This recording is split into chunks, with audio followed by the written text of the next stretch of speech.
Ruvetaan vallesmanneja ampumaan. Pam! Varo, se on ladattu! Totta kai se on ladattu, eihän lataamattomalla voi tappaa. Sillä aikaa kun tää hieno ohjelma humpuutteli herrakouluissa, me luettiin Tiilenpäitä. Onko se oikein Heikki? Onko? Ei. Jussi. Kato, oikein oli tyhjä. Kokeillaan vasenta.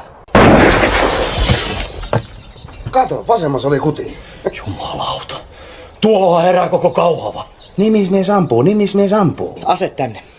Mä vien sen poliisilaitokselle, vai onko teille siihen lupa? Kyllähän sä hyvin tiedät, ettei meillä mitään lupaa oo. Kun oot itse sen aikanaan varastanut. Se oli silloin se ja nyt on nyt. Ruvetaan myymään viinaa niin kuin isoisäskin tekee.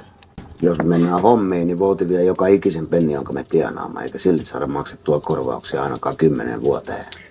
Terve. Terve. Vanhaanko tavalliset? Antaa olla.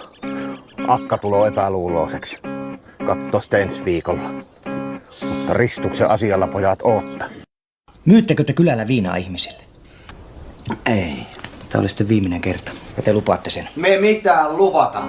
Pojat myy täällä vielä viinaa silloin, kun se haudalla kasvaa koiranputki. Katso mua silmiin. Kohta mä kävelen tuosta ovesta pihalle. Ja sä et tee yhtään mitään. Onko selvä? Ei. Et sä uskalla ampua. Mä en uskalla olla ampumatta. Ulos! Niin selvitetään tämä lopullisesti! Kohta saat tietää, miltä tuntuu kirves kyrvän juures!